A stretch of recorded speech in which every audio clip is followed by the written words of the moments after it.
Bom dia, Heraldo. Bom dia, ouvintes. Bom dia, Jefferson. Aqui nos estúdios conosco também os seminaristas Maronilton, Juan. Nossa gratidão por eles estarem nos visitando nesses dias, conhecendo também o serviço de comunicação da nossa diocese através da Rádio Integração.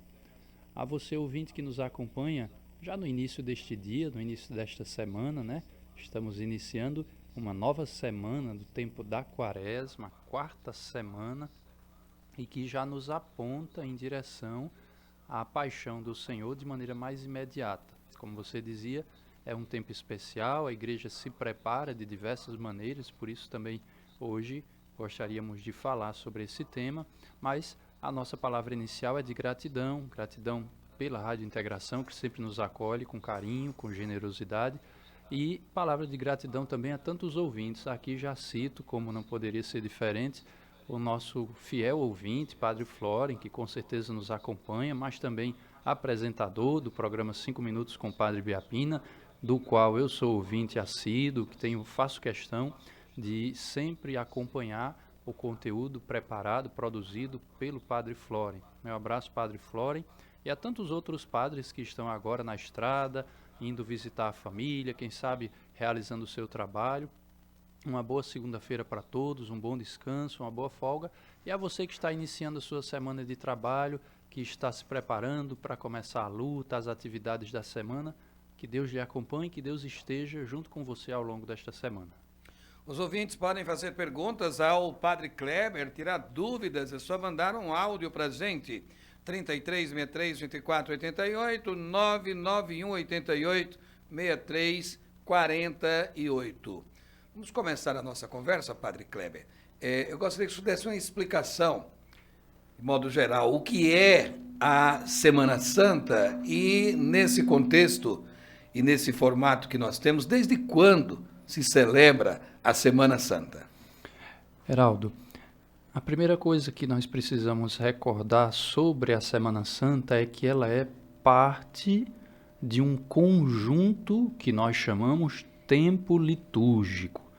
Todo o ano civil, todo o calendário do ano é estruturado na igreja por ciclos, por épocas, por fases litúrgicas que são cíclicas, ou seja, que se repetem a cada ano. Por isso, então, a igreja, a cada ano, quando prepara o seu calendário litúrgico, quando prepara as etapas litúrgicas daquele ano, busca enquadrar em cada época as festas, solenidades litúrgicas e tempos fortes dos mistérios da vida do Senhor, tendo como parâmetro central o dia, a data, o momento da paixão do Senhor.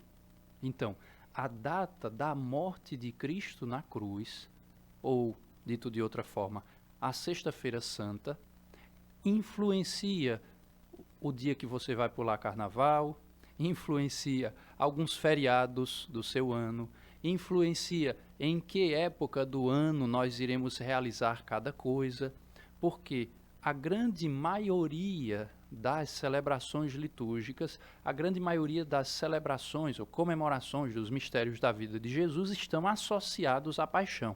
Me explico. A sua criança provavelmente se prepara para a Páscoa. O coelhinho da Páscoa nas escolas, o ovo de Páscoa no comércio. A Páscoa só pode ser calculada a partir da data da morte de Cristo, da Sexta-feira Santa.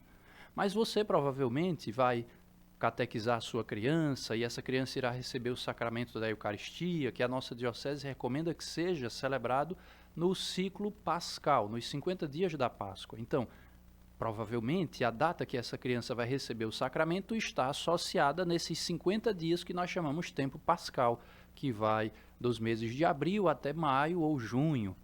Mas também depende da data da paixão do Senhor, a solenidade de Corpus Christi, que para vocês, em geral, é tido como um feriado, para nós é dia santo, dia de preceito, dia de ir à missa. Aquele feriado só está definido, só será definido no calendário quando estiver definida a data da paixão do Senhor. E assim muitas outras celebrações. Então, portanto, todo o ciclo litúrgico da vida da igreja, todo o calendário da vida da igreja é centrado nesta data. E como nós definimos esta data? Segundo os relatos históricos, o Cristo foi crucificado, morto, no chamado 14 de Nisan, ou seja, a data do calendário judaico, que provavelmente corresponde a um ciclo para nós lunar que se move a cada ano. Então, se pudéssemos fazer uma comparação, se Jesus, há quase 2000 anos atrás, foi morto na lua cheia do mês de Nisan, provavelmente segundo ou terceiro mês do calendário judaico, assim, todos os anos, na lua cheia do segundo ou terceiro mês do nosso calendário, celebraremos a paixão. Portanto, a data da paixão é móvel, porque definida conforme o calendário lunar, que até hoje ainda é o calendário mais confiável.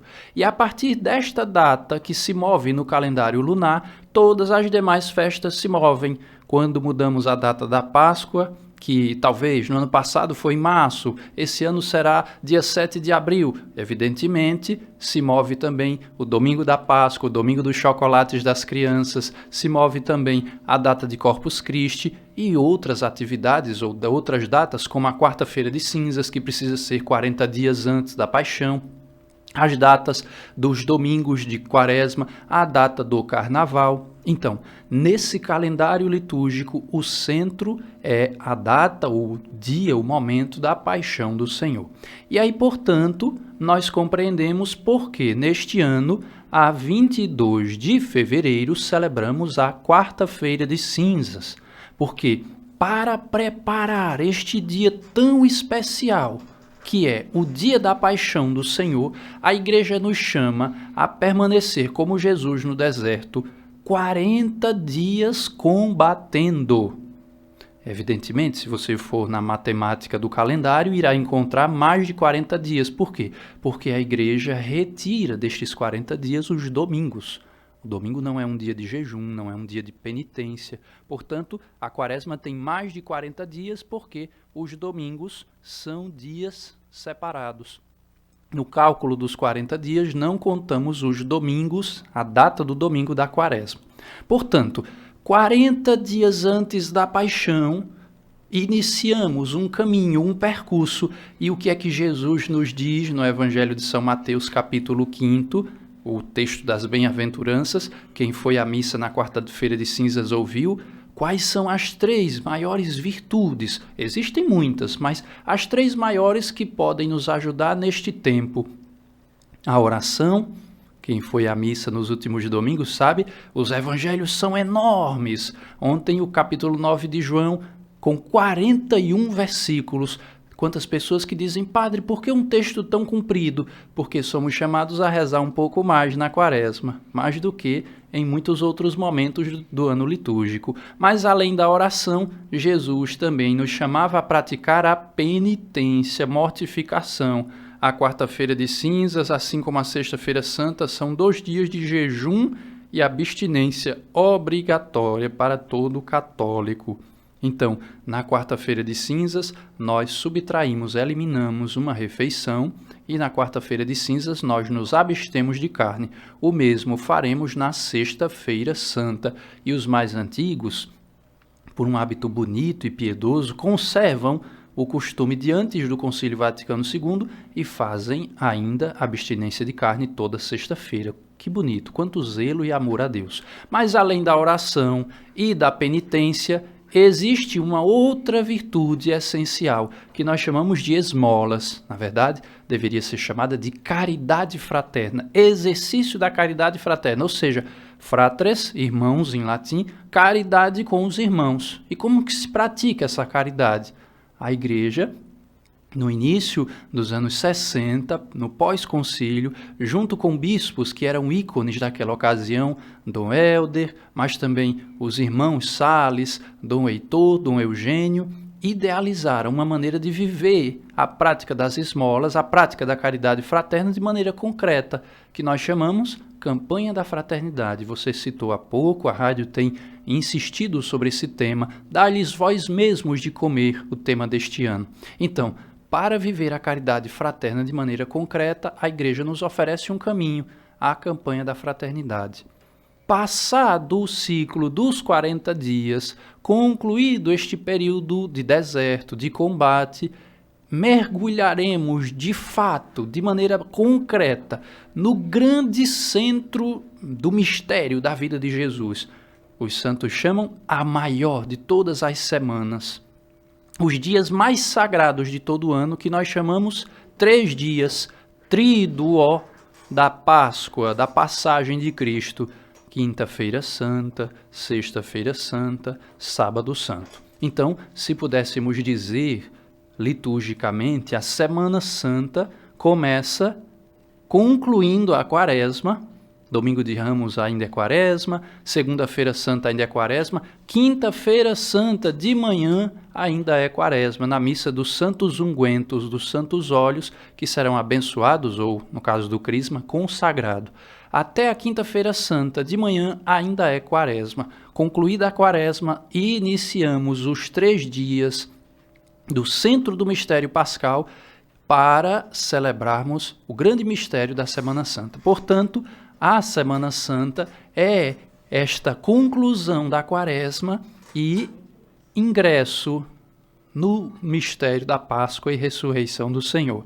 E para isso, quem acompanha a Santa Missa diariamente, quem medita a Palavra de Deus sabe, nas últimas semanas ouvimos vários textos dos Evangelhos, escolhidos de maneira aleatória, mas a partir de hoje deixamos de lado aquela preparação remota, aquela preparação ampla e distante, agora estamos numa preparação imediata. Estamos tão próximos da Semana Santa, vocês já sabem, daqui a 15 dias já é Segunda-feira Santa, estamos tão próximos que a Igreja nos diz, vamos agora meditar um texto do Evangelho de maneira mais profunda. A partir de hoje, iremos começar a meditar o Evangelho de João.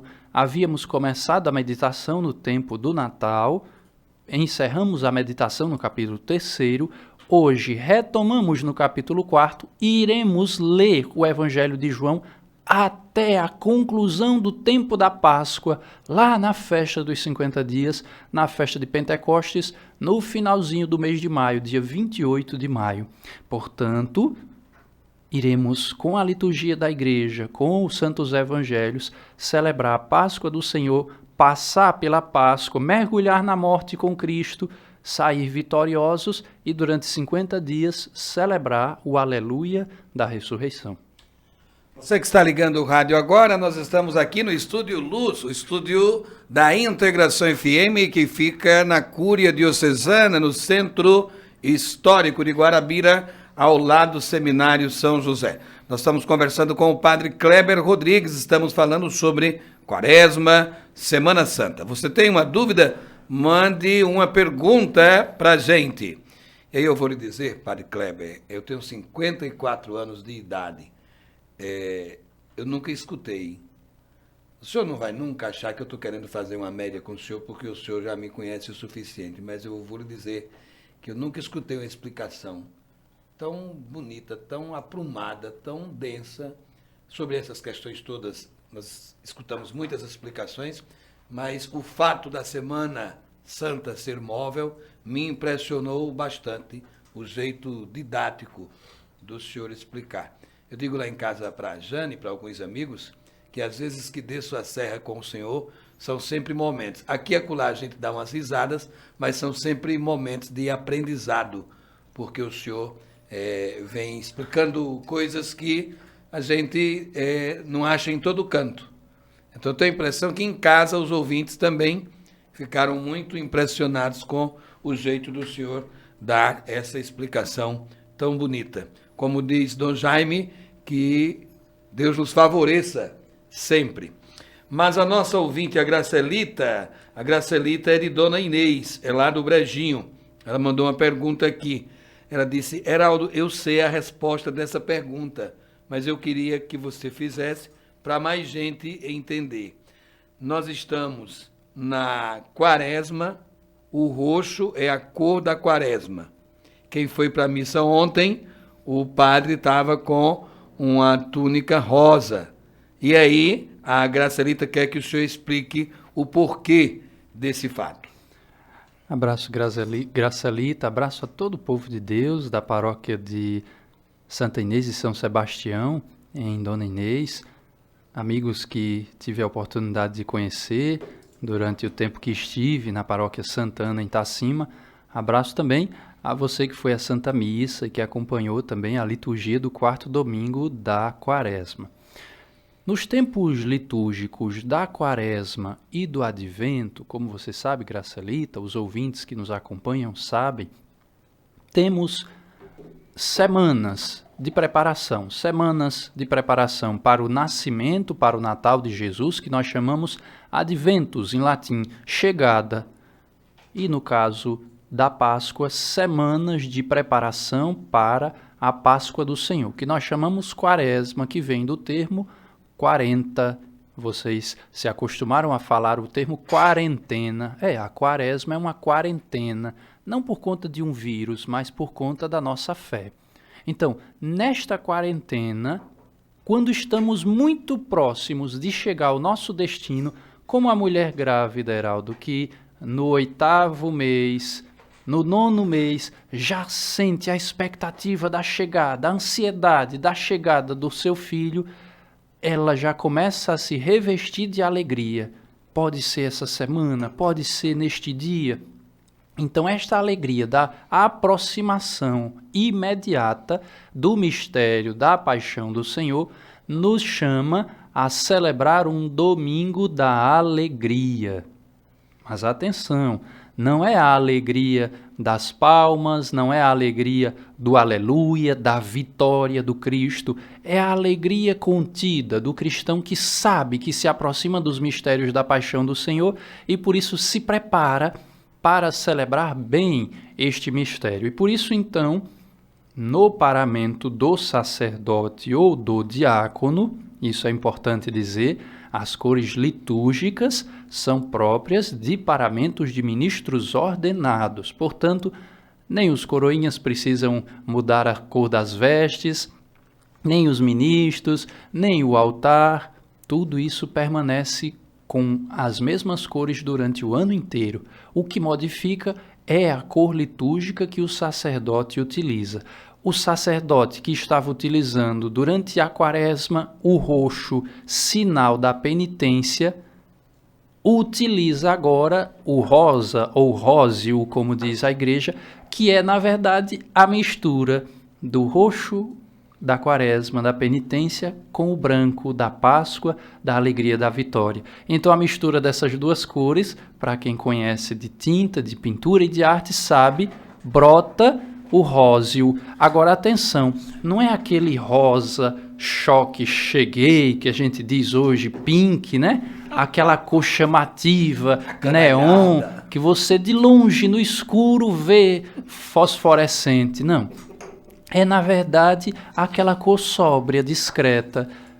A gente gosta de dizer aquele rosa goiaba, aquele rosa discreto, sóbrio, que você vendo não se assusta, não vê ali uma alegria incontida, uma alegria exagerada, vê, na verdade, uma alegria sóbria. Então, por isso, Gracelita, obrigado pela sua pergunta inteligente, por isso os sacerdotes, os ministros ordenados no dia de ontem podiam utilizar, além do roxo, também o róseo ou o rosa, como nós normalmente chamamos, popularmente chamamos, porque estamos preparados, nos aproximando para o dia da Páscoa do Senhor e neste tempo de preparação, neste tempo de penitência, já usamos o roxo, que unificado com o branco faz brotar aquela cor tão sóbria, tão serena e que ajuda também na oração. Então, por isso, os sacerdotes utilizamos. Agora, a pena, o que nos entristece é que, primeiro,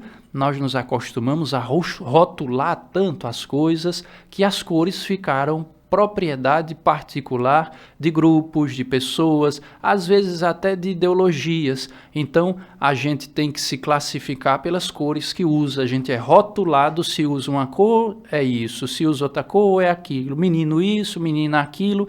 Rotulamos as coisas de uma maneira tal que até mesmo a vida litúrgica é afetada. Então, se o sacerdote celebra, por exemplo, o mártir usando vermelho, é porque é do partido tal. Se o sacerdote utiliza verde, amarelo, nos dias de alegria, da ressurreição, ou no tempo comum, é porque é do partido tal, do partido tal. Que pena, que pena. Significa que não compreendeu nada da liturgia da igreja, significa que não tem um mínimo de experiência de fé, significa que não conhece o significado litúrgico daquilo que na liturgia da igreja é utilizado há quase 2000 anos. Impressionante a beleza da liturgia da Igreja Católica. É de fato algo assim fantástico para quem se dispõe a estudar, e quem sabe explicar, como está explicando aqui o nosso querido Padre Kleber. O Padre Gaspar Rafael está online, está ouvindo o programa, está parabenizando o Senhor. Agradecer aqui a honrosa audiência do nosso bispo, Dom Aldemiro Sena, o bom paraibaiano. Obrigado, Dom Aldemiro, por nos escutar. George Arnaud, da Infortel Energia Solar, acompanhando também o Jornal da Integração. O professor Ibiapino, esse nos escuta na cidade de Arara. Prefeito Nê, um abraço especial. Dona Dadá participa do programa agora. Falou em Arara, Dona Dadá chegou. Bom dia, Dona Dadá. Bom dia, com certeza. Muito maravilhosas essas explicações do Padre Kleber. Maravilhosamente, a gente entende, refresca a nossa memória. Nos tempos litúrgicos da Quaresma.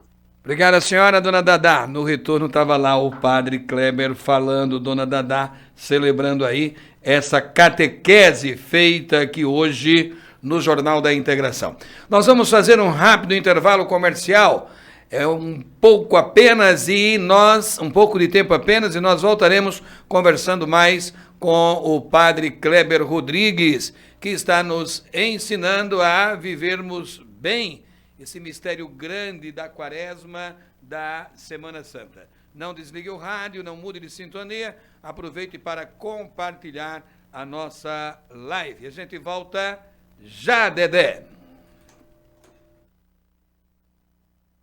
Nós estamos hoje aqui no Jornal da Integração recebendo o Padre Kleber Rodrigues, e ele está tratando da Semana Santa, da Páscoa, da campanha da fraternidade. O diácono Raminho está nos acompanhando na cidade de Bananeiras. Muito obrigado pela sintonia. O Robert C., Bola de Ouro, ele está perguntando assim, esse aqui está lá em Arara, e toda quinta-feira ele está em Barra de Santa Rosa. Pergunte ao Padre Kleber, Heraldo, se não existe mais confissão comunitária na nossa Igreja Católica e por quê? Robert C., meu irmão, ouvintes que nos acompanham, irmãos padres que estão na audiência, muito obrigado por estarem conosco. O tema da confissão é, na verdade, o tema de um sacramento e, portanto, neste sacramento existe toda uma legislação própria. Quando você vai batizar a sua criança, lá é prevista uma orientação, uma recomendação, uma prescrição estabelecida pela paróquia. Quando você vai casar, existem recomendações, prescrições próprias para o sacramento do casamento. Do mesmo modo, para o sacramento da confissão. O que está previsto pela Igreja Universal, ou seja, pela Igreja para o mundo todo. O católico que vai se confessar na China, na África, o católico que vai se confessar no Brasil ou no Canadá, o que está estabelecido para a confissão? A confissão deve ser individual, auricular, como nós dizemos, ao pé do ouvido do sacerdote.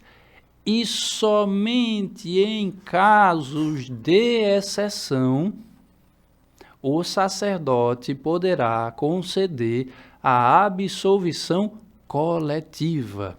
E o que é isso? Vendo que é impossível atender aqueles penitentes todos, naquele momento, naquela circunstância, no tempo estabelecido, no tempo fixado no relógio, num tempo humanamente possível, vendo que é impossível, ele está autorizado a conceder esta absolvição coletiva. Mas ainda assim, imagine você, a confissão, a descrição dos pecados deveria ser individual.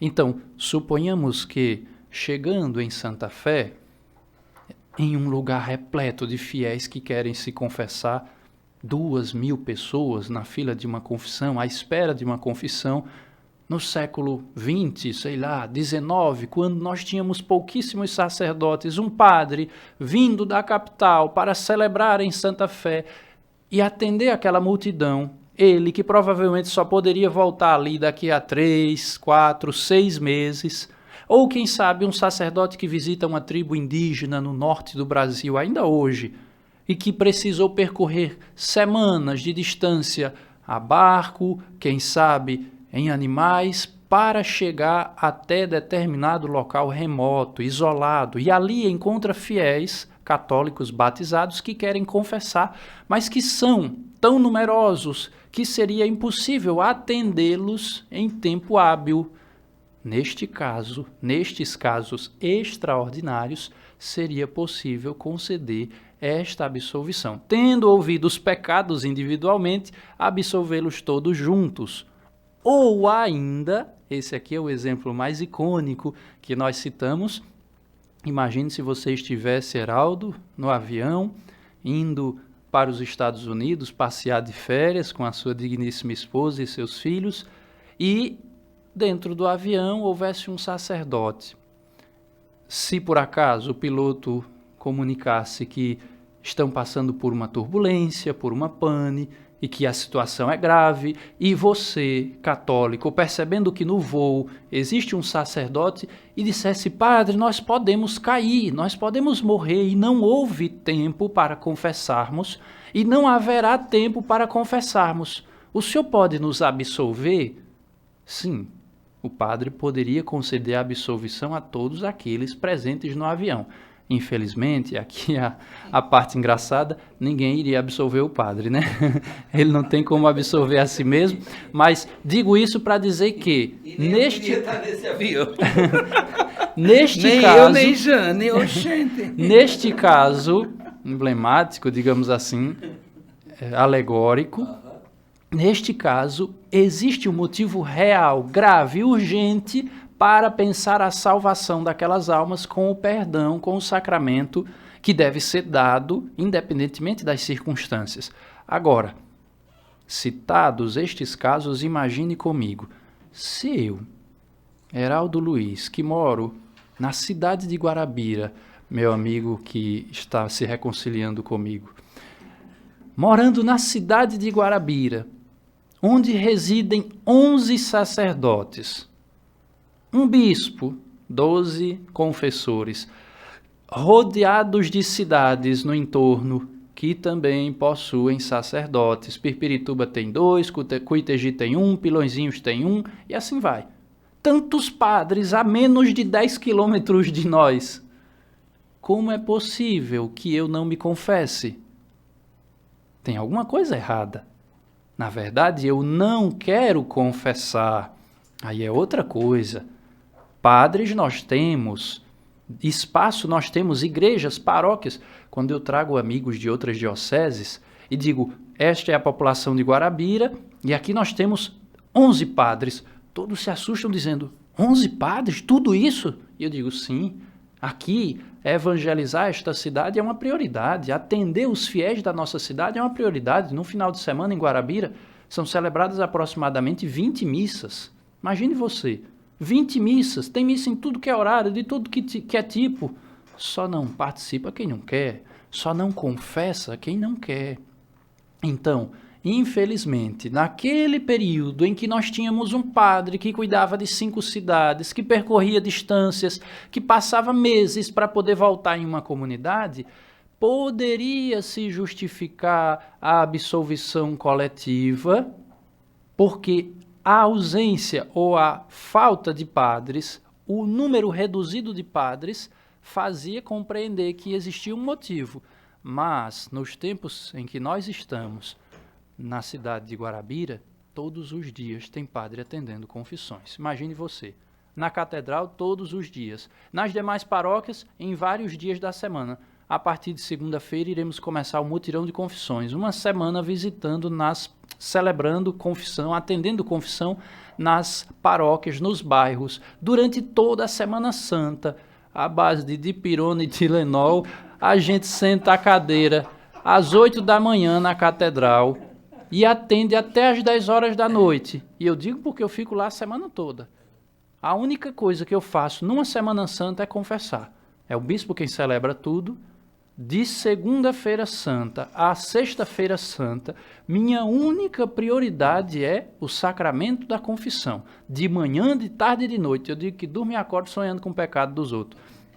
Brincando. Mas digo isso para dizer que o irmão que nos escuta, hoje não há motivo real para nos esquivarmos do encontro pessoal com Jesus na confissão. Portanto, a Igreja estabelece regras e essas regras são claras e hoje nós não cumprimos os requisitos para que seja dada a absolvição coletiva que está prevista na chamada legislação complementar do Código de Direito Canônico, legislação complementar estabelecida pela CNBB.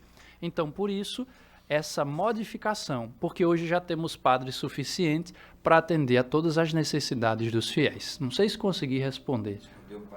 Agora 8h44, 8h44. Abraçar os integrantes da Ordem Terceira de São Francisco de Assis, aqui na cidade de Guarabira, o novo ministro, o nosso querido Jefferson, estava acompanhando pelas redes sociais um dia todo de movimentação, e o nosso padre Kleber, que é o assistente, o diretor espiritual da comunidade franciscana da Ordem Terceira aqui na cidade de Guarabira.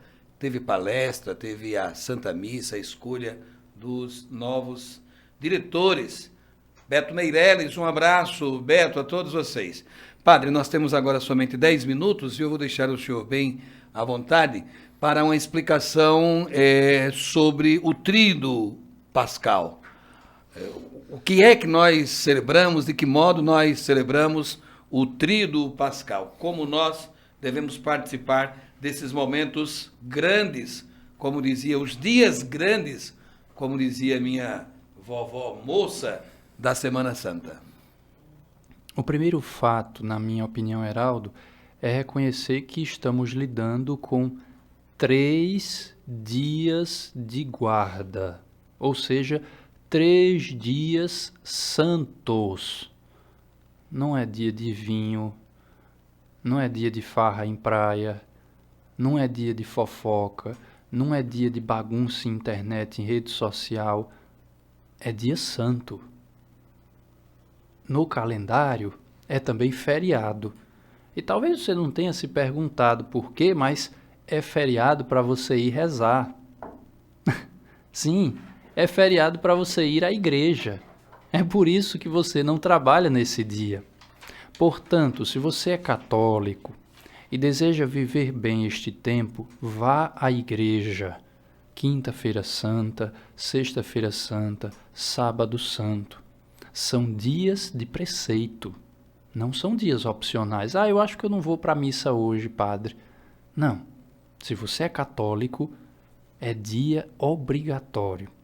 O que celebramos? Celebramos as últimas 24 horas da vida de Cristo, da quinta para a Sexta-feira Santa, os dias em que ele permaneceu no túmulo e a vitória dele sobre a morte.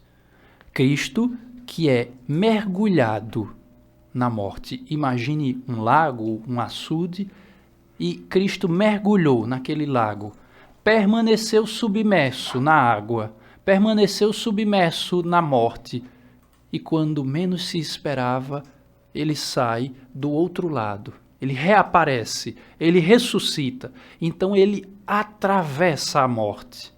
Mas tem uma imagem que talvez seja mais clara. Imagine que Cristo fosse uma isca Quem pesca, coloca a isca na água para fisgar o peixe. Cristo era a isca que foi colocada na água, mergulhado na água.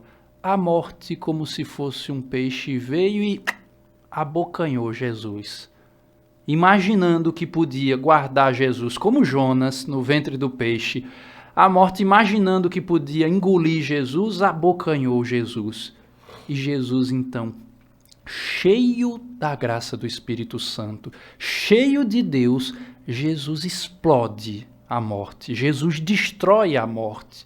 Então, o peixe não foi capaz de conter a isca, a morte não foi capaz de conter a vida.